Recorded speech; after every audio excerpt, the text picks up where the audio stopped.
नमस्कार मंडळी, स्वागत आहे आपल्या चॅनलमध्ये। आज आपण आलो आहोत स्वारगेट बस स्थानकावर। इथूनच आपल्या देवदर्शन यात्रेची सुरुवात होणार आहे। भारतातील पवित्र आणि दुर्मिळ यात्रांपैकी एक उत्तर वाहिनी नर्मदा परिक्रमा। त्यासाठी आज आपण प्रवास करतोय 23 मार्च 2026। या देवदर्शन यात्रेमध्ये तुम्हाला पाहायला मिळणार आहे statue of unity, light show, sound, Neelkanth Dham, Garudeshwar परिसरातील धार्मिक व पर्यटन स्थळे, मंदिर दर्शन व कन्यापूजन अशी आज मी ही 4 दिवसांची देवदर्शन यात्रा करणार आहे। उत्तर वाहिनी नर्मदा परिक्रमा, ते पण बसने। याच्यामध्ये प्रवासी भक्तांसाठी जी सोय करण्यात आलेली आहे, उत्तम दर्जाचा एसी हॉटेल मुक्काम, सकाळचा चहा, नाश्ता, 2 वेळचं शुद्ध शाकाहारी जेवण, स्टॅच्यू ऑफ युनिटीचं प्रवेश तिकीट, सर्व स्थानिक प्रवासाची व्यवस्था, तसेच अनुभवी टूर मॅनेजरचं मार्गदर्शन। यासाठी आपल्याला या यात्रेसाठी तिकीट भाडं पडलेलं आहे फुल तिकीट 7,800 रुपये। जर तुम्ही महिला, लहान मुले किंवा ज्येष्ठ नागरिक म्हणून प्रवास करत असाल तर तुमच्यासाठी 6,750 रुपये एवढं तिकीट दर या यात्रेसाठी पडणार आहे। या उत्तर वाहिनी नर्मदा परिक्रमा जी आपल्याला बस लागणार आहे स्वारगेट वरून संध्याकाळी 4 वाजताची बस। सध्या टाइम झालेला आहे, संध्याकाळचे 4 वाजत आलेले। स्वारगेट वरून आपण बऱ्यापैकी देवदर्शन यात्रा केलेले, जसे की ज्योतिर्लिंग देवदर्शन यात्रा, रामोजी फिल्म सिटी हैदराबाद ही सुद्धा सहल आपण केली होती। तर असे 2 ट्रिप आपण स्वारगेट आग्राच्या केलेले आहेत। तर बघितला नसेल ना तो व्हिडिओ बघून घ्या, कशा पद्धतीने ते पॅकेज वगैरे दिलेले, काय सेवा प्रवाशांसाठी दिलेली आहे, संपूर्ण प्रवास माहिती त्याच्यामध्ये दिलेली आहे। या यात्रेचा प्रवासी बोर्डिंग पॉईंट आहे ना, ते दत्त मंदिरापाशी बाकीचे प्रवासी आलेले आहेत त्या पॉईंटला। तर ही जी आपली उत्तर वाहिनी नर्मदा परिक्रमा यात्रा चालू होते, आजचा दिवस पहिला। आजच्या दिवशी 4 वाजता आपली बस इथून रवाना होणार स्वारगेट वरून। पहिल्या दिवसाचा जो मुक्काम असणार आहे आपला तो बसमध्येच असणार आहे। दुसऱ्या दिवशी आपण पोहोचणार स्टॅच्यू ऑफ युनिटी पाहण्यासाठी। तर ही जी यात्रा आहे टोटल 4 दिवसांची यात्रा असणार आहे, त्याच्यामध्ये 3 मुक्काम येणार आहे। आणि या प्रवासाचं अंतर बघायचं झालं तर जवळपास 1,500 किलोमीटर। या 4 दिवसाच्या यात्रेमध्ये काय काय सेवा प्रवाशांना दिली जातात, कशा पद्धतीने देवदर्शन घडवलं जाणार आहे, त्याच्यामध्ये काय काय पॉईंट आपल्याला पाहायला मिळणार आहे, संपूर्ण डिटेलिंग माहिती तुम्हाला या व्हिडिओमध्ये देणार आहे मस्तपैकी असा। तर आता मी स्वारगेट डेपोमध्ये गेलो होतो, तर गाडी सजावटीचं काम चालू आहे। इतकी भारी गाडी सजवली आहे ना, अक्षरशः तुम्ही महाराष्ट्रात अशी कुठंच गाडी सजवली नसेल अशी गाडी सजवायचं काम स्वारगेट डेपोमध्ये चालू आहे। आता खरा प्रवास होणार आहे आपल्या प्रवासाला। आपली एसटी, आपली लालपरी आज काहीतरी वेगळंच दिसते। गाडीची तयारी सुरू आहे, सजावटीचं काम चालू आहे आणि हळूहळू सगळे प्रवासी गाडीत बसतायत। ड्रायव्हर, कंडक्टर आणि बाकीचे कर्मचारी सगळे आपापल्या कामात बिझी आहेत। सगळीकडे एक वेगळीच एक्साइटमेंट आहे। आणि एक गोष्ट मी इथे सांगतो, मी स्वारगेट आगारातून 2 ट्रिपा केल्या आहेत। यांची जी सुविधा आहे ती खरंच एकदम उत्तम दर्जाची आहे। म्हणून या यात्रेसाठी पण कॉन्फिडन्स आहे की सगळं व्यवस्थित होणार। पण मला एक गोष्ट खास वाटली, ही साधी ऑर्डिनरी एसटी आहे, पण आज जी सजवली आहे ना एकदम जबरदस्त। बस मध्ये सीट्स कव्हर लावलेले आहेत आणि त्याच्या सोबतच लाल रंगाचे पडदे, एकदम मॅचिंग। म्हणजे बस मध्ये ट्रॅव्हल वाईब प्लस भक्ती वाईब हे दोन्ही आले। आता आपला थोड्याच वेळात प्रवास होणार आहे पुण्यावरून थेट गरुडेश्वर पर्यंत, जवळपास 650 किलोमीटरचा प्रवास। गाडी एकदम जबरदस्त अशी सजवली आहे आणि गाडीची जे बॅनर आहे ते पण बनव तुम्ही होता काय मागच्या ट्रिपला? हो। तर म्हणजे या रूटला जी गाडी सजवली आहे ना, तुम्ही बघितलं असेल कशा पद्धतीने ही गाडी सजवलेली आहे, एकदम जबरदस्त असते। तुम्हाला जर अशा यात्रा, अशा ट्रिप करायच्या असतील तर इथे कॉन्टॅक्ट नंबर वगैरे दिलेला आहे, तुम्ही यांना संपर्क करू शकता। संतोष सपकाळ सरांचा कॉन्टॅक्ट आणि राजू सरकळे सरांचा कॉन्टॅक्ट। बाकी आपल्या गाडीचा बॅनर पाहू शकता, महाराष्ट्र राज्य मार्ग परिवहन महामंडळ स्वारगेट आगार। त्याच्यानंतर ही टायटल आहे ते दिलेलं आहे, उत्तर वाहिनी नर्मदा परिक्रमा, नीलकंठ धाम, पोईचा। देवदर्शन यात्रा नाही तर विशेष आध्यात्मिक यात्रा आहे। आणि आपल्यासमोर एक गाडी आलेली आहे, उज्जैन इंदोर हा प्रवास केलेला मी तुम्हाला सांगितलं याच्याबद्दल। तर या गाडीने आपण ज्योतिर्लिंग देवदर्शन कंप्लीट केलेले। आता लालपरीच्या उद्घाटनाची तयारी सुरू होत आहे। एसटी अधिकाऱ्यांच्या हस्ते आज या बस यात्रेचं उद्घाटन होत आहे।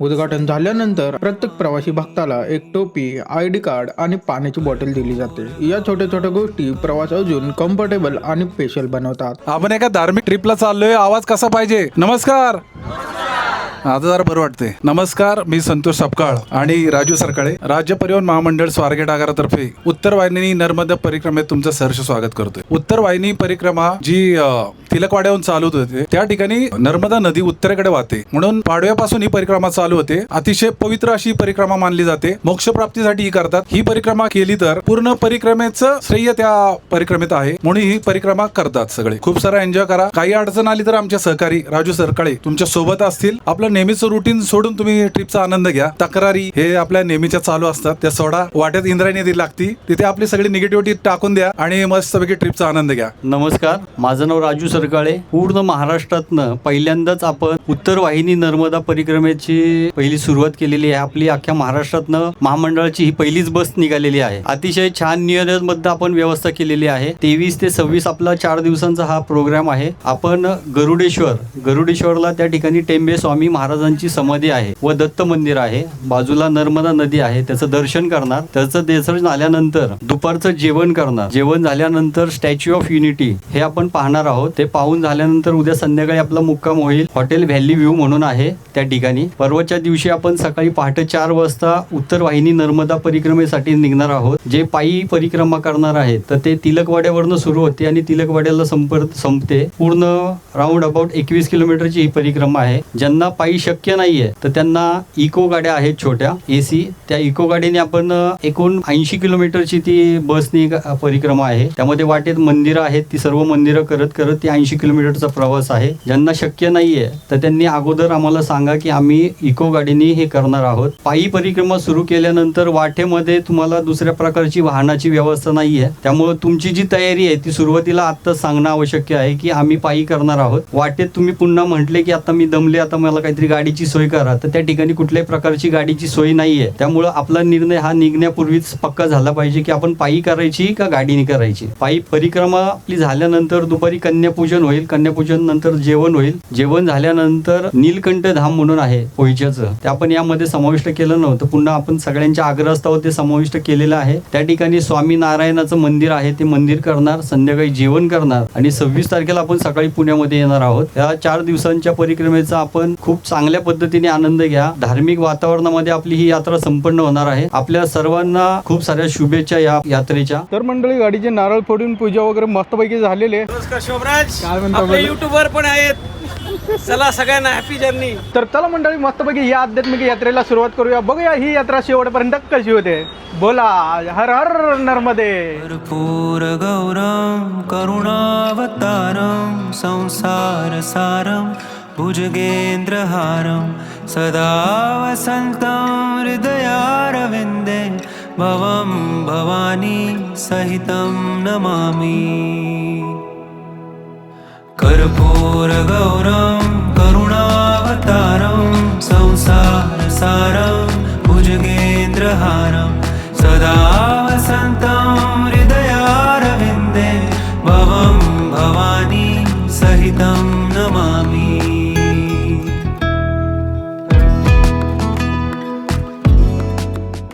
तर मंडळी स्वारगेट बस स्थानकापासून जवळपास 100 किलोमीटर अंतर गाठत आपण आता आळेफाट्याच्या पुढे थांबलेलो आहे. या ठिकाणी आपला रात्रीचा डिनर होणार आहे. आणि आता जी आपली बस थांबलेली जेवणासाठी ज्या ठिकाणी थांबलेले, ज्या हॉटेलला थांबलेली आहे तो हॉटेल तुम्ही पाहू शकता, हॉटेल व्हेज गुरुदेव. या ठिकाणी आपली बस रात्रीच्या डिनरसाठी थांबलेली आहे. आणि आपला जो प्रवास असणार आहे, माझ्याकडून सांगायचे राहून गेले की आपला स्वारगेट पासून पहिला जो टप्पा असणार आहे गरुडेश्वर, स्वारगेट पासून जवळपास 550 किलोमीटरचा हा पल्ला आहे. आणि ज्या मार्गे गाडी जाणार आहे ना आपली, ते तुम्हाला ड्रायव्हर दादांची छोटीशी मुलाखत घेणार आहे. त्याआधी आपण रात्रीचा डिनर या ठिकाणी करूया. बघूया आजच्या रात्रीच्या जेवणामध्ये आपल्याला काय मेनू मिळते. तर मंडळी रात्रीच्या डिनरमध्ये आपला जो मेनू आलेला आहे तो पाहू शकता तुम्ही. तर असा काहीसा शुद्ध शाकाहारी प्लेट आलेली आहे. त्याच्यामध्ये पाहू शकता शेवभाजी, पनीरची भाजी, लोणचं, कांदा, तर एक त्याच्यासोबत रोटी. तर असा आजचा आपला रात्रीचा डिनर. मस्तपैकी असं रात्रीचं जेवण झालेलं आहे. आणि जेवणामध्ये काय काय मेनू होता ते तुम्हाला सांगितलेलं आहे. आणि सगळे शेवटी राईस पण आला होता. आता हा 450 किलोमीटरचा प्रवास आता आपल्याला गाडीमध्ये झोपून मस्तपैकी असा कव्हर करायचा आहे. आणि उद्या सकाळी उठून बघूया आता कुठपर्यंत पोहोचतोय आपण. जेवण म्हणाल ना एकदम उत्तम असं क्वालिटीचं जेवण होतं. आता महाराष्ट्रानंतर बघूया आपल्याला कशा पद्धतीचं जेवण मिळतं. बरंच काय आपण याच्यामध्ये बघणार आहे. माझं सुभाष ज्ञानदेव ढोले चालक. आपली गाडी इथून नाशिकला जाणार, नाशिक पेठवरून नवसारीला जाणार आणि नवसारीतनं दिल्ली हायवेने मग सरळ आपली बडोद्यापर्यंत सरळ जाणार हायवेने आणि तिथून मग जाणार पुढे वळणार. या ड्रायव्हर दादांना तुम्ही ओळखला असेल मंडळी. तर गेल्या वेळेस आपण स्वारगेट आगारातून एक ट्रिप केली होती हैदराबाद रामोजी फिल्म सिटी. त्या ट्रिपला हे ड्रायव्हर दादा होते. आता मी तो व्हिडिओ बघितला ना, आठवण येते म्हणजे त्या ट्रिपची, म्हणजे एक मोमेंट. तर दादांनी सांगितल्याप्रमाणे त्या रोडवरनं गाडी जाणार आपली गरुडेश्वरसाठी. रोड कळला असेल तुम्हाला. आता मस्तपैकी आपण आता गाडीमध्ये रेस्ट करूया आणि बघूया आता उद्या कुठं पोहोचते आपली गाडी. कर्पूर गौरम करुणावतारम संसार सारम भुजगेंद्रहारम सदा वसन्तं हृदयारविन्दे भवं भवानी सहितं नमामि. कर्पूर गौरम करुणा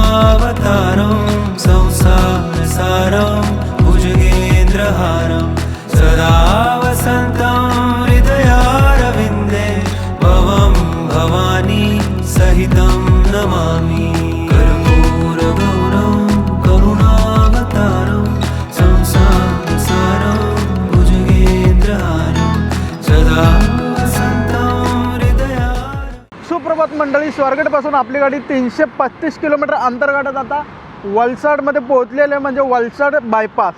आता या ठिकाणी नाश्त्यासाठी आपली बस थांबलेली आहे. हॉटेल जोडियार इथे आपली गाडी थांबलेली आहे. बरोबर या ठिकाणी 7:07 झालेले आहेत. रोड एकदम हायवे असल्यामुळे ना गाडीमध्ये एकदम कम्फर्टेबल अशी झोप झालेली आहे. आणि तुम्ही पाहू शकता हायवे 3 लेनचा हायवे तुम्ही समोर बघा. आणि हा जो हायवे तो मुंबईवरून येतो तो थेट अहमदाबाद. सकाळ सकाळ सूर्य बघा, एकदम मस्त असं सूर्योदय झालेला आहे. आणि आता वलसाडपासून गरुडेश्वरचं जे अंतर राहिलेलं आहे जवळपास 215 किलोमीटर. तर आपल्याला गरुडेश्वर पोहोचण्यासाठी साधारण 10:30 ते 11 वाजतील. चला आता थोडंसं फ्रेश वगैरे होऊया. गुजरातच्या आपण वलसाड भागामध्ये आलेलो आहे. आणि इकडे जे पोहे आहेत ना एकदम कसे लागतात पोहे, म्हणजे चव कशी आहे पोहेची?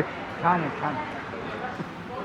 आहे ना. पोहे कसे आहेत चव बघायची झाली ना, म्हणजे आपल्या इकडे कसे पोहे असतात एकदम थोडेसे तिखट वगैरे असतात, त्याच्यामध्ये मिरची. पण हे जे पोहे आहेत ना ते गोड आहेत, गोड. आणि त्यासोबतच बरेच ऑप्शन दिलेले आहेत नाश्त्यामध्ये. पोहे, खमंग इडदा, जिलेबी, फाफडा असे काही बरेच ऑप्शन आपल्याला भेटलेले आहेत तिथं. तर नाश्त्यामध्ये पाहू शकता कशा प्रकारचा आलेला आहे नाश्ता. गुजरातचे जेवढे पण लोक आहेत नाश्त्यामध्ये हेच खात आहेत सकाळ सकाळ, कारण मी बरेच वेळा नाश्ता केलेला आहे गुजरातमध्ये. मस्तपैकी असा नाश्ता झालेला आहे. तुम्हाला जो मेनू हवा आहे तो मेनू तुम्ही घेऊ शकता. एकदम म्हणजे स्वादिष्ट पद्धतीचा नाश्ता होता, आवडला आपल्याला. गणपती बाप्पा मंगल मूर्ती. त्यामुळे आता आपण सकाळी एकमेकांची ओळख करून घेऊया. ते आमच्या अगोदर 2-3 वेळा यांच्याबरोबर प्रवास केलेला आहे. माझी 5वी ट्रिप आहे यांच्याबरोबर. खूप छान प्रवास झाला, व्यवस्थित करतात. आणि ही माझी मिसेस. ओरिजिनल नाव आहे जय श्रीराम, त्यामुळे जय श्री आणि जय श्रीराम. ह्या लोकांबरोबर म्हणजे राजूंबरोबर 2007 पासून ट्रिपला जाते. माझी ही 7वी ट्रिप आहे. पहिल्या ट्रिपला चौकशी केली तर सीट फुल झाले होते. दुसऱ्या सकाळी फोन आला घरी राजूंचा की तुम्ही येताय का दोघं. आणि माझी 2दा 3.5 पीठं प्रायव्हेट टुरिझम कॅन्सल झाली होती, म्हणून माझी बहीण आणि आम्ही शोधत आलो आणि राजू सरांना भेटलो.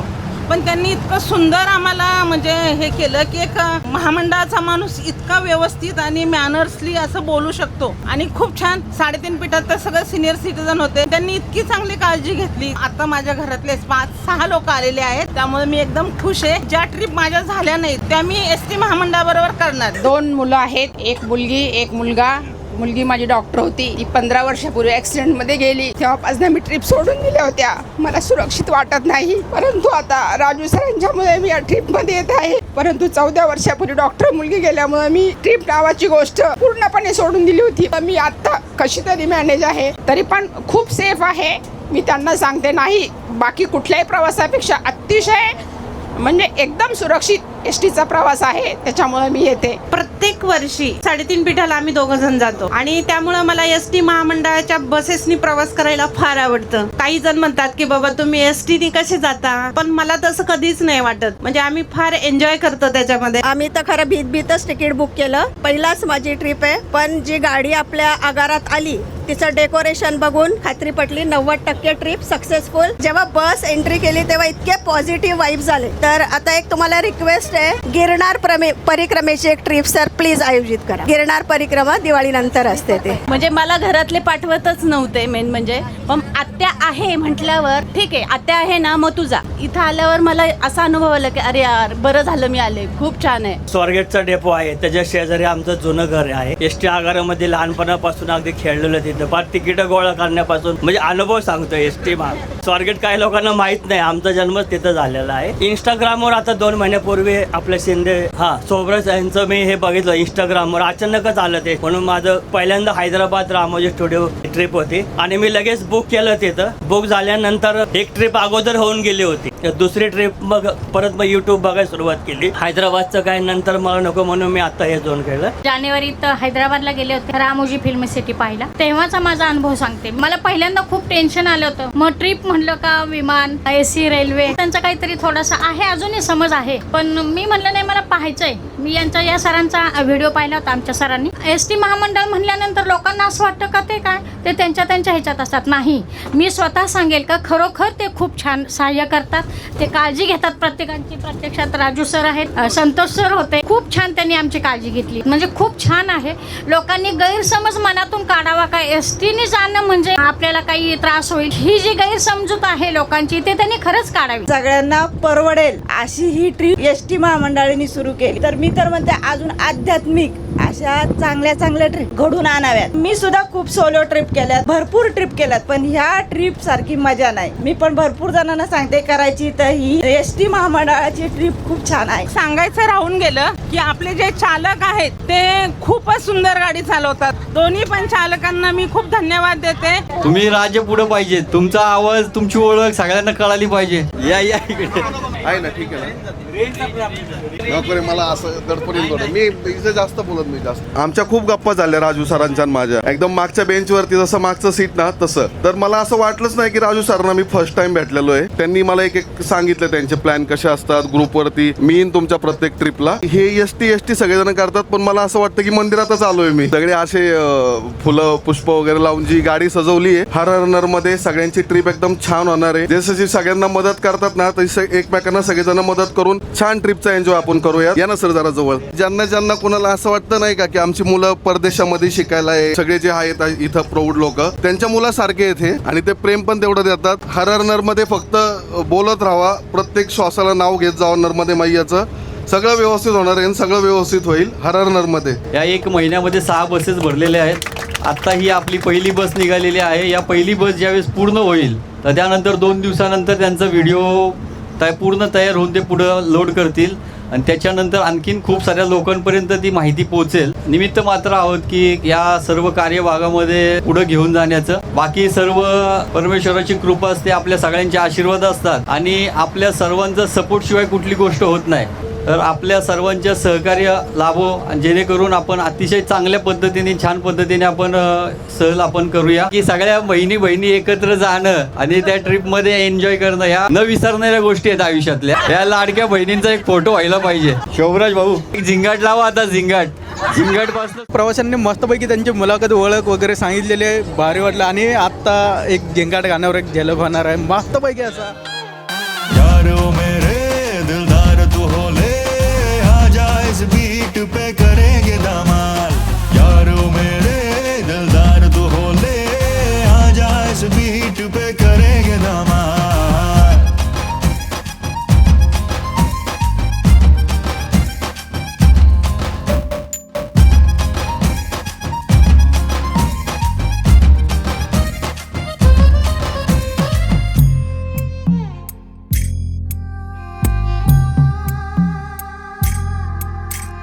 ख्वाबों के बादलों से बंधा कारवां, उस पे तू आ घूम ले. पार भी कर रहे नादानियां, उनको तू आ चूम ले.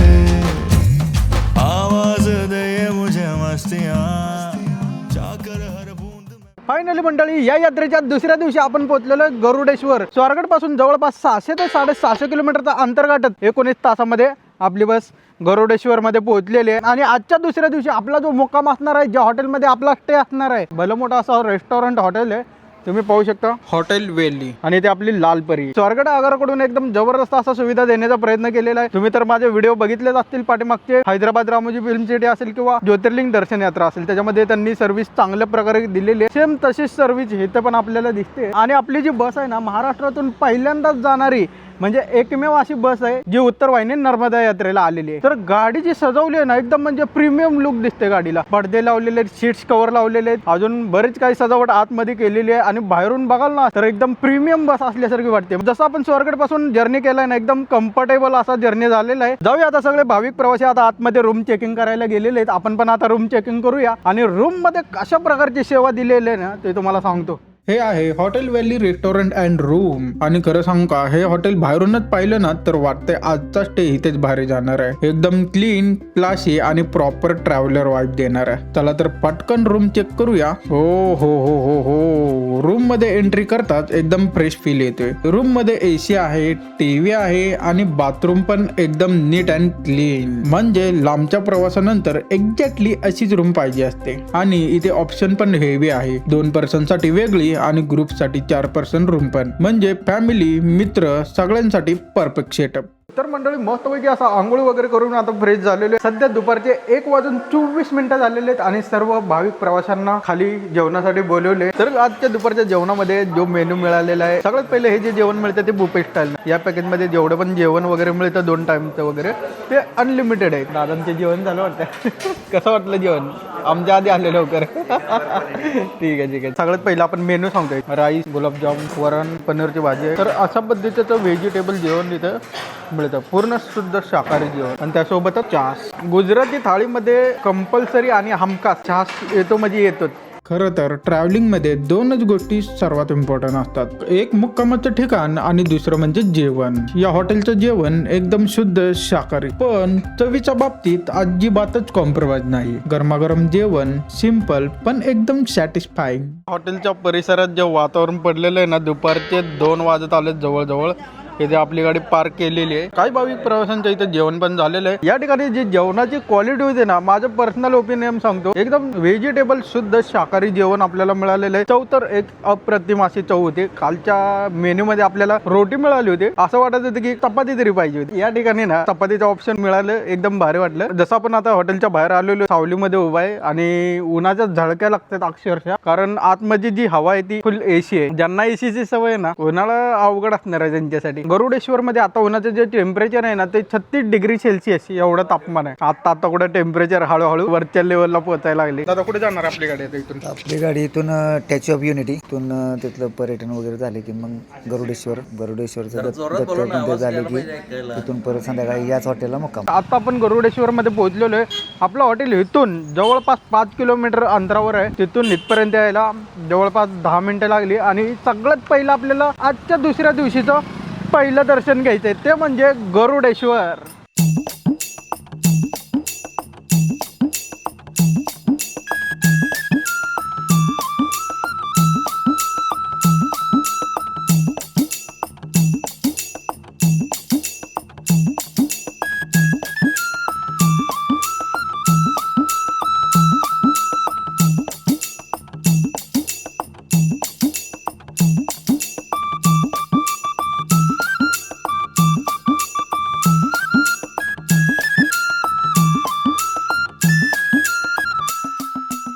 आजच्या दुसऱ्या दिवसाच्या पहिल्या पॉईंटचं आपलं दर्शन झालेलं आहे श्री दत्तगुरू महाराजांचं मस्तपैकी असं. आता आपण दुसऱ्या पॉईंटला चाललेलो आहे. आपला main point statue of unity इथून जवळपास 10 किलोमीटरच्या अंतरावर आहे. गरुडेश्वर तालुक्याचं ठिकाण हे आहे, गाव आहे. आणि नर्मदा जिल्हा जो बोलला जातो ना, गव्हर्नमेंट ऑफ म्हणजे कोर्ट, हे सगळं जिल्ह्याचं ठिकाण हे राजपिपला इथून 18 किलोमीटरवर गाव आहे. तिथं त्या ठिकाणी ऑफिस आहेत कलेक्टरची. हे जी आता माहिती विचारली त्या माहितीवरून मी बोलतोय. माहिती विचारली त्यावरून कळाली हो हे राजपिपला गाव.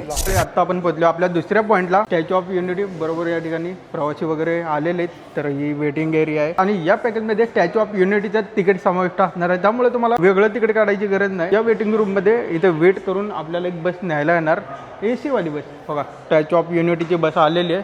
तर ह्याच्यात सगळे प्रवासी आपले बसणार. त्याच्यानंतर जो काही पॉईंट आहे स्टॅच्यू ऑफ युनिटीचा, त्या ठिकाणी ती बस आपल्याला सोडणार. फायनली मंडळी, आपल्याला ज्या पॉईंटला पोहोचायचं होतं त्या पॉईंटला फायनली आपण पोहोचलेलो आहे. पाहू शकता माझ्या पाठीमागे खूप मोठा असा पुतळा आहे सरदार वल्लभभाई पटेल यांचा. 150 इयर्स ऑफ सरदार वल्लभभाई पटेल. बापरे, एवढा मोठा पुतळा, ते पण गुजरातमध्ये. बरेच असे लोक इथं व्हिजिट करण्यासाठी येत आहेत ना. मी ज्यावेळेस लांबून बघितलं होतं ना, मला छोटा वाटला. जसं जसं जवळ आलो ना, तसा तसा पुतळा मोठा होत गेला एकदम. म्हणजे खूप मोठा पुतळा आहे तो. इथून एंट्री करायची आपल्याला. एंट्री पॉईंट एंट्री करून आपल्याला वरती जायचंय. आपल्या महाराष्ट्रात पण असा एक पुतळा पाहिजे. आता ते कोणता, ते तुम्ही आता इमॅजिन केला असेल कोणता पुतळा.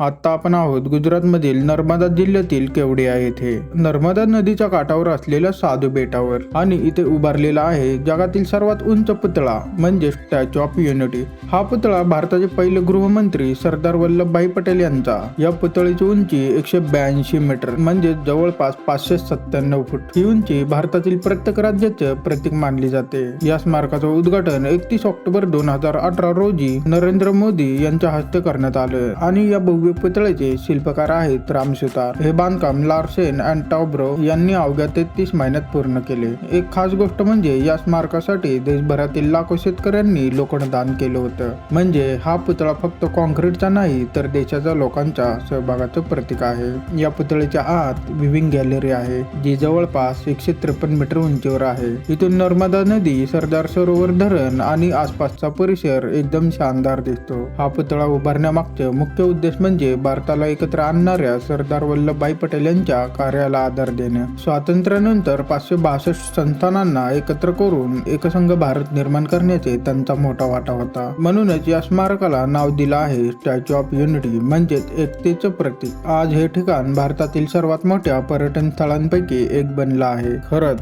ही फक्त एक मूर्ती नाही तर भारताच्या इतिहासाचा, एकतेचा आणि अभिमानाचा जिवंत पुरावा आहे. आणि इथे जशी जशी रात्र होते तसा तसा इथला माहोल पूर्ण बदलतो. स्टॅच्यू ऑफ युनिटीवर सुरू होतो एक जबरदस्त लेजर शो. लाईट्स, म्युझिक आणि हिस्ट्री सगळं एकत्र येऊन नेक्स्ट लेवल एक्सपिरियन्स भेटतो.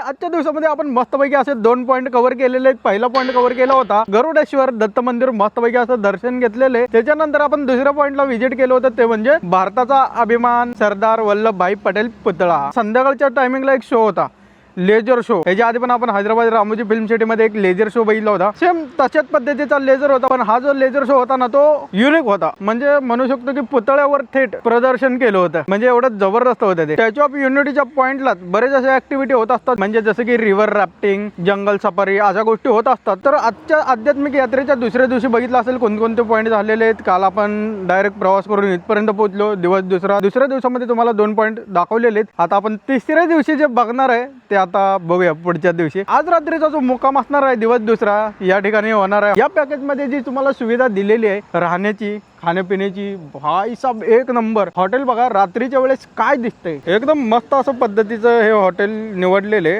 आणि चांगली सेवा देण्याचा प्रयत्न केलेला आहे. तर चला मंडळी मस्तपैकी आपण आता रेस्ट करूया.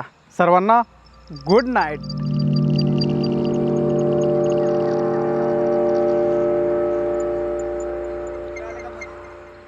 सुप्रभात मंडळी, उत्तर वाहिनी नर्मदा यात्रा दिवस 3 मध्ये तुमचं स्वागत आहे. आजच्या दिवशी आपण बघणार आहोत उत्तर नर्मदा परिक्रमा यात्रा. याच्यामध्ये आपल्याला पूर्ण परिक्रमा कव्हर करायची आजच्या दिवसामध्ये. आता आपण पहाटेचे बरोबर 4 वाजता निघालो होतो. सध्या टायमिंग झालेलं आहे 5:30 वाजत आले जवळजवळ. आता थोडंसं पॉईंट आम्ही कव्हर केलेले आहेत. मारुती मंदिर तसेच नर्मदा नदी पाहू शकता समोर. अजून आपल्याला बरेच पॉईंट कव्हर करायचे आहेत पुढे जाऊन, कारण एक मॅप आहे, नक्षा आहे. त्या नक्षाच्या आधारावर आपण पूर्ण परिक्रमा करणार आहोत आजच्या 3ऱ्या दिवसामध्ये. तर उत्तर वाहिनी नर्मदा परिक्रमा मार्ग जो आहे तो इथून चालू होतो तिलकवाडा वासुदेव कुटीर. आपल्याला परत आजचं पूर्ण कंप्लीट सर्किट करायचं आहे उत्तर नर्मदा परिक्रमा मार्ग.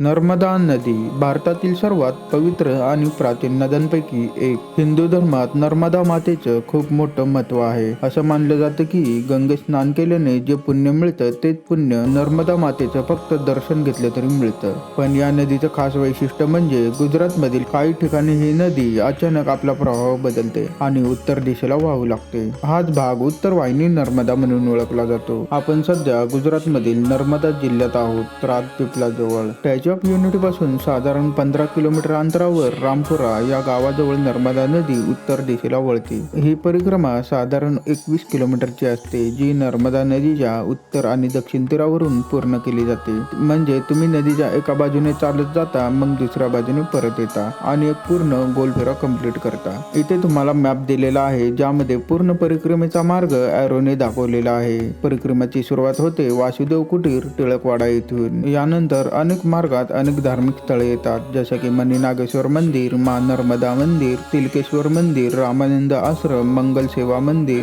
या प्रत्येक ठिकाणी भक्त थांबून दर्शन घेतात आणि पुढे प्रवास चालू ठेवतात. या परिक्रमाबाबत काही सूचना दिलेल्या आहेत. ही परिक्रमा सकाळी 4:30 ते संध्याकाळी 5:30च्या वेळेतच करायची. सूर्यास्तानंतर परिक्रमा करू नये. शक्य असल्यास पांढरे कपडे परिधान करावेत आणि परिक्रमा योग्य ठिकाणाहून सुरू करावी. खरं तर संपूर्ण नर्मदा परिक्रमा पायी करायची करायची म्हटलं तर ती पूर्ण करायला जवळपास 3 वर्ष 3 महिने लागतात. काही जण 6 महिन्यातही पूर्ण करतात, पण प्रत्येकाला इतका वेळ देणं शक्य नसतं. म्हणूनच ही उत्तर वाहिनी परिक्रमा 1 दिवसात पूर्ण करता येणारी एक मोठी आध्यात्मिक संधी आहे. असं मानले जाते की या परिक्रमेने पापांचा नाश होतो, मन शांत होतं आणि जीवनात सकारात्मक बदल घडतात. ही फक्त चालण्याची यात्रा नाही तर श्रद्धेने केलेली साधना आहे. नर्मदा मातेच्या काठाने चालताना एक वेगळी शांतता जाणवते. नदीचा आवाज, घाट, मंदिरं आणि भक्तांचा प्रवाह,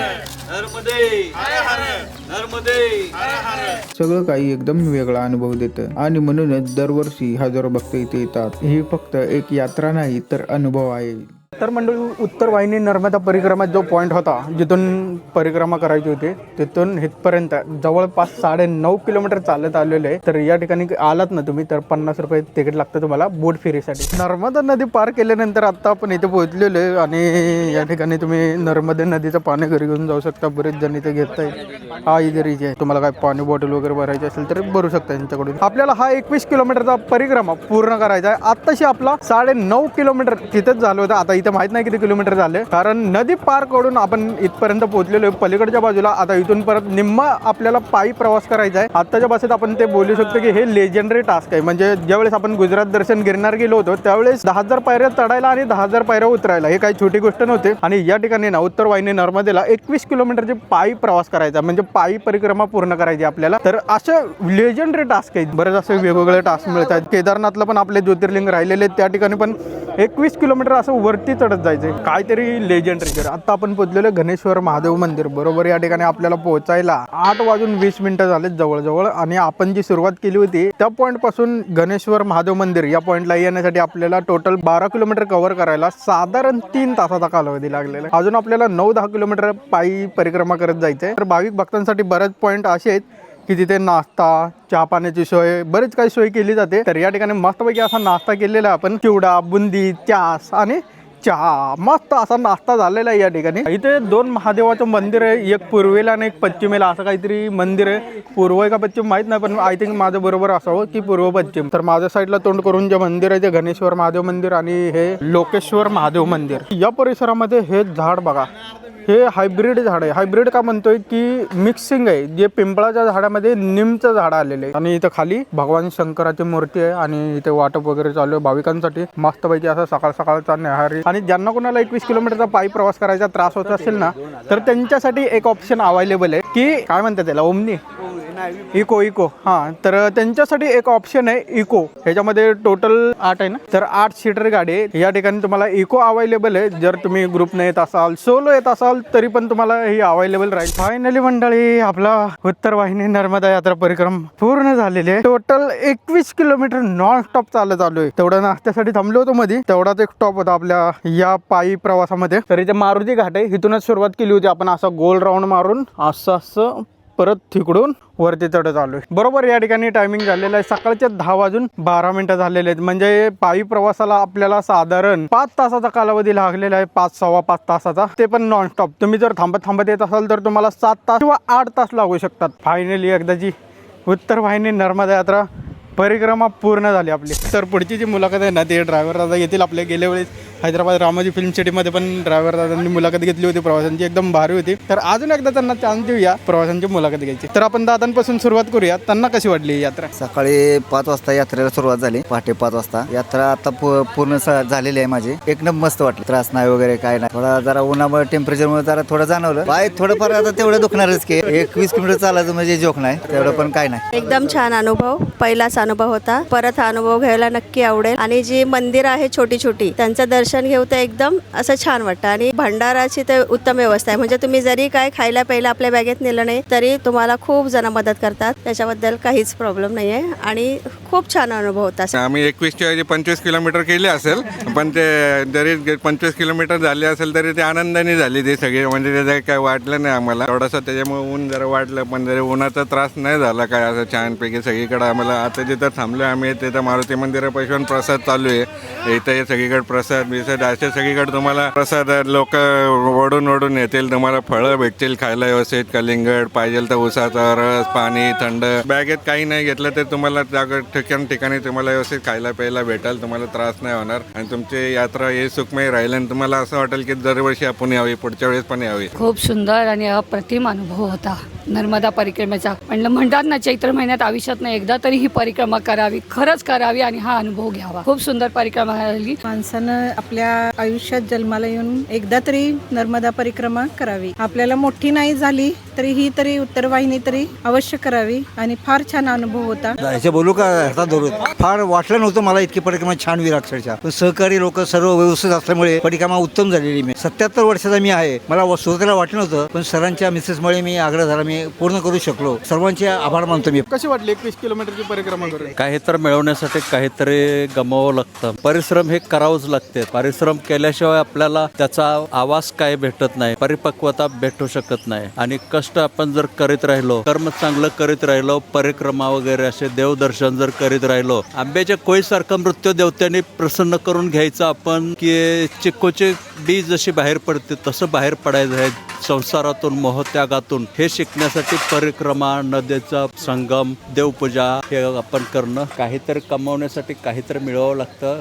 संसारातून आपण 4 दिवस बाहेर पडलो म्हणताना हे आपल्याला 4 दिवसाचे 4 प्रयोग पाहायला मिळाले. आपली जी परिक्रमा आहे ती करून परत याच ठिकाणी आलेलो आहोत. तर अतिशय सुंदर असा एक्सपिरियन्स होता. जे स्थलदर्शन होते, मंदिरं होती, आश्रम होते, विविध आश्रमांना मंदिरांना भेटी देऊन नर्मदा मैयाचं पवित्र दर्शन करून बोटिंग करून आपण या ठिकाणी नर्मदा परिक्रमेचा इथे समाप्ती केलेली आहे. तर मंडळी, आपण आता हॉटेलला पोहोचलेलो आहे कालच्या मुक्कामाच्या ठिकाणी आणि आपल्या समोर एक गाडी आलेली आहे. आपल्या डेपोची आपली गाडी जी निघाली होती स्वारगेट वरून 23 तारखेला आणि 24 तारखेला निघालेली जी गाडी आहे ना ती आपल्यासमोर पाहू शकता. ही आत्ता इथं 25 तारखेला पोहोचलेली आहे. आजचा आपला 3रा दिवस आहे, या गाडीचा 2रा दिवस आहे. चला आता थोडंसं फ्रेश होऊया आणि इथून जेवण करून आता आपल्याला पुढच्या प्रवासाला जायचं आहे नीलकंठ धाम. तर मंडळी, मेंदळे सर पण इथं पोहोचलेले. सुरुवातीला 23 तारखेला भेटायला आले होते. खास प्रवासांना मस्त वाटलं भेटून. तर कसं वाटलं आजचा प्रवास, कसा झाला तुम्हाला? छान झाला. थकवा वगैरे काय मिळून आलाच नाही असं जाणवतंय. सगळ्यांनी म्हणजे साथ दिली. आम्ही गाणी एन्जॉय करत इथपर्यंत आलो. तुमचं हे सगळं बघून येताना अजून आम्हालाही आता उत्साह वाढलाय तुमचा बघून. तर मंडळी, दुपारचं जेवण वगैरे मस्तपैकी असं झालेलं आहे. आजच्या 3ऱ्या दिवशीमध्ये आपला मेन पॉईंट झाला होता तो म्हणजे उत्तर वाहिनी नर्मदा परिक्रमा. त्याच्यानंतर आपण आता 2ऱ्या पॉईंटला जाणार आहोत, तो म्हणजे नीलकंठ धाम पोईचा. तर आता गरुडेश्वर पासून पोईचा ते अंतर दाखवतोय जवळपास 35 किलोमीटरचा हा प्रवास आहे आणि आपण आजच्या 3ऱ्या दिवशी ही रूम चेकआउट करतोय आणि आजचा जो मुक्काम असणार आहे ना आपला, तो गाडीमध्येच असणार आहे आणि 4थ्या दिवशी आपण पोहोचू स्वारगेट बस स्टँडला. इथे सगळे प्रवासी वगैरे आलेले, सगळे बॅगा वगैरे घेतलेले आणि आता आपण ज्या शहरामध्ये, ज्या गावामध्ये गरुडेश्वर जिल्हा नर्मदा या ठिकाणी तापमान बघायचं झालं तर जवळपास 36 डिग्री सेल्सिअस एवढं तापमान आहे. एक गोष्ट तुम्हाला सांगायची राहून गेली, आता आपण उत्तर वाहिनी परिक्रमा जे केलेले त्याच्यामध्ये जी नदी होती नर्मदा नदी, त्या नदीमध्ये मगरमच्छ आहे. थोडंसं कुणी येत असेल हा व्हिडिओ बघून तर थोडीशी काळजी घ्या. चला मंडळी, मस्तपैकी या प्रवासाला सुरुवात करूया. गरुडेश्वर पासून नीलकंठ धाम पर्यंत जवळपास 35 किलोमीटरचा अंतर गाठूया आणि पोहोचूया नीलकंठ धाम.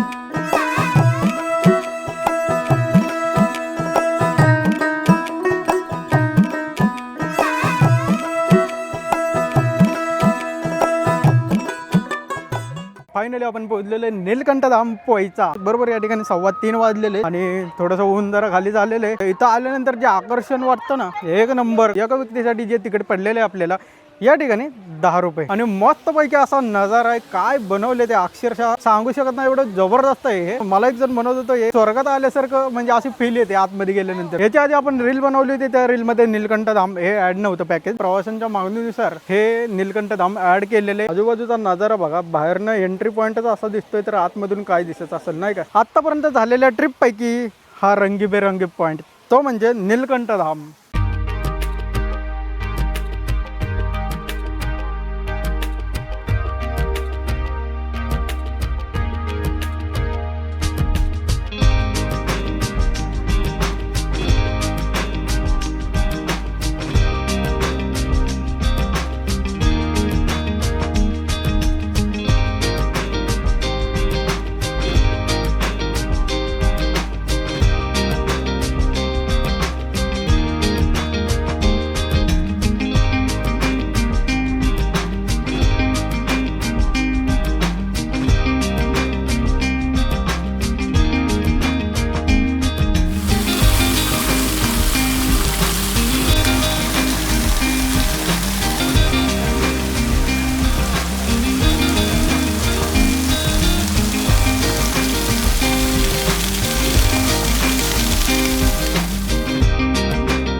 राजगुरुनगरवरून आली आहे. मला असं वाटतं का आज उलट एक दिवस आपण राहायला पाहिजे होतं, छान वाटलं असतं अजून. पण मी त्यांना पुढच्या वेळेला असं सुचवेल का थोडं पॅकेज वाढवा आणि अजून एखादा दिवस आम्हाला एन्जॉय करू द्या. जरी आपण खासगी ट्रिपला टूरच्या ट्रॅव्हल्सला वगैरे गेलेलो असो तर एवढी काळजी घेतात असं नाही मला वाटत. त्यामुळे हे लोक खूप काळजी घेतात, म्हणजे अगदी घरच्यासारखं वाटलं आम्हाला. सगळ्यांना एकत्र घेऊन जातात. जी घरातही एवढी काळजी घेत नाही तेवढी काळजी महामंडळाची लोक तत्परतेने घेतात. अशाच महामंडळाने विविध चांगल्या ट्रिप आयोजन कराव्या. ही ट्रिप फारच सुंदर आहे. निळकंठ शेवटचं तर काय बघायलाच नको, ते पण फार उत्तम होतं. ॲड केल्यामुळं ते छान झालं आणि शेवट गोड केलेला आहे. धन्यवाद त्याबद्दल एस.टी. महामंडळाचे. एस.टीच्या ट्रिपा आतापर्यंत 6 केल्या आहेत. त्यात मी आत्ताची ट्रिप म्हणजे माझ्या जेवढ्या ट्रिपा झाल्यात त्या सगळ्या खूप छान अनुभव आलेला आहे. त्यांची सर्व्हिस चांगली, त्यांचं टीमवर्क खूपच छान आहे. ही परवडणारी ट्रिप आहे. मध्यमवर्गीयांचं स्वप्न एस.टी. महामंडळ पूर्ण करत आहे. आम्ही सर्वजण एस.टीला पहिलं प्राधान्य देतो. वातावरण छान असतं, सगळी लोक छान बोलतात, नवीन नवीन लोक भेटतात, बोलतात. जशा जशा नवीन नवीन ट्रिपा एस.टीने अजून काढाव्यात. गेले 2 दिवसापासून जो काही प्रवास झाला अतिशय सुंदर असा. नर्मदा परिक्रमा नंतर जे गार्डनची व्हिजिट होती, अफलातून अशी ट्रिप झालेली. कुबेर दर्शन आमचं राहिलं होतं आणि ते आमच्या ह्याच्यात पण नव्हतं की जीपनी तिथून नदीतून पलीकडे गेलो, तिथून बोटीनी पलीकडे गेलो, तिथं दर्शन झालं आणि गर्दी वगैरे एवढी काही नव्हती, शांतपणे दर्शन झालं. ॲक्च्युली कळालं की एस टी ही ट्रिप पण ऑर्गनाईज करते. हेच संकल्पना जे राबवली स्वारगेट डेपोनी, really great thing it been started by this S T group. Really appreciated. I am from background of S T only. लहानपणी एवढं फिरलो एस टी, मध्यम काळी बाहेर गेलो, हे गेलो, एस टीचा संबंध तुटला. 15-20 वर्षांनी एस टीत बसलो असेल मी स्वतः. एस टीत बसल्यावर जो आनंद भेटला 20 वर्षानंतर, हे तर विचार करणे ते पण पलीकडे होतं माझ्यासाठी. नमस्कार, माझे नाव अभिजित दत्तात्रय देशमाने. मी स्वारगेट आगारामध्ये 2016 पासून कार्यरत आहे, चालक कम या पदावर. विशेष पर्यटन बस म्हणून मी गेले 2 वर्ष झालं ड्रायव्हिंगचं काम करतो. प्रवाशांना सुविधा देत असताना जो आनंद काय मिळतो तो वेगळाच असतो. थांबव मध्ये अधिक काय. आमच्या आगाराचे आगार व्यवस्थापक श्री दायतोंडे साहेब आणि स्थानक प्रमुख श्री इंगवले साहेब आणि इतर अधिकारी सपकाळ साहेब, सरकाळे साहेब यांच्या विशेष प्रयत्नातून अशा विविध ट्रिपांचे आयोजन केले जात आहे. त्या ट्रिपला मला पूर्णपणे येण्याची उत्सुकता निर्माण होते. ते मी ट्रिपा पूर्ण करत असतो. काही एवढा त्रास नाही, काय नाही. नर्मदेच्या आशीर्वादामुळे माझी परिक्रमा पूर्ण झाली. शेवटच्या दिवशी आपण आलेलो आहोत. चालक दादांनी अतिशय चांगल्या प्रकारे, उत्कृष्ट प्रकारे आपल्याला सुखरूपरित्या पोहोचवलेलं आहे. अतिशय छान प्रकारे त्यांनी दोघांनी गाडी चालवली आहे. कोणालाही त्रास न होता सगळीकडे त्यांनी स्थळ दर्शन करून घेतलेलं आहे. आपलं काकांतर्फे आपण एक छोटासा सन्मान करतोय. तर काकांच्या हस्ते आपण त्यांना एक छोटस फुलाची पाकळी म्हणून बक्षीस देतो. सर्वांनी ड्रायव्हरचं स्वागत करावं. सगळ्यांचं शूट त्यांनी घेतल्याबद्दल शोभराज दादा शिंदे यांचे पण आपण एकदा टाळ्या वाजवून जोरदार अभिनंदन करूयात. आणि त्यांच्या युट्यूबच्या पुढील वाटचालीस आपण आपल्या सर्व एस टी परिवारातर्फे शुभेच्छा देऊयात. वृद्धिंगत होऊ देत, त्यांची प्रगती होऊ देत आणि लवकरच त्यांच्या वेगवेगळ्या ट्रिप्स होऊ देत. आणि आपल्याला पुढच्या अनेक ब्लॉग्समध्ये त्यांना मी घ्यायची विनंती करतो की आपल्या ट्रिपला त्यांनी नक्कीच हजर राहावं, त्यांचे ब्लॉग्स करत राहावेत आणि आपल्याला त्यात सहभागी करून घ्यावं. तर मंडळी, तुम्हाला कशी वाटली ही 4 दिवसांची उत्तर वाहिनी नर्मदा परिक्रमा यात्रा? नक्कीच कमेंट करून सांगा. आणि या व्हिडिओमध्ये आपण जास्तीत जास्त कव्हर केलेलं आहे प्रवाशांचे इंटरव्ह्यू आणि प्रवाशांची फीडबॅक. उत्तर वाहिनी नर्मदेचं महत्व, त्यासोबतच या यात्रेच्या पॅकेजमध्ये जेवढे पण पॉईंट आपण कव्हर केलेले ते संपूर्ण तुम्हाला दाखवलेले. आणि ही जी यात्रा मी स्वारगेट आगारातून 3ऱ्यांदा कंप्लीट केलेली आहे. एकदम म्हणजे उत्तम प्रकारे ही यात्रा पार पाडली जाते स्वारगेट आगारातर्फे. तर मंडळी, तुम्हाला अशाच नवीन नवीन ट्रिपा बघायच्या असतील तर नक्कीच कमेंट करून सांगा. ती ट्रिप आपण पूर्ण करायचा प्रयत्न करू. दर्शन यात्रा पॅकेज मध्ये असलेली सेवा प्रवाशांना कशा पद्धतीने प्रोव्हाइड केले जातं हे पर्सनली मला माहिती आहे. त्यामुळे मी काही जास्त फीडबॅक सांगणार नाही. तर तुम्हाला अशी देवदर्शन यात्रा, आध्यात्मिक यात्रा, सहल यात्रा अशा बरेच प्रकारच्या यात्रा आहेत. त्या यात्रेमध्ये जर तुम्हाला सहभाग व्हायचा असेल तर स्क्रीनवर कॉन्टॅक्ट दिलेला आहे. राजू सरकाळे सर आणि संतोष सपकाळ सर या दोघांपैकी कुणालाही तुम्ही कॉन्टॅक्ट करू शकता. तर मंडळी, ही आध्यात्मिक यात्रा आपण इथे एंड करूया आणि भेटूया नवीन अशा मोठ्या लॉंग रूटवर. तोपर्यंत आपल्या चॅनलला सबस्क्राईब करा, लाईक करा आणि शेअर करा. भेटूया पुढच्या ब्लॉगमध्ये लवकरच. चला, बाय. Fearless.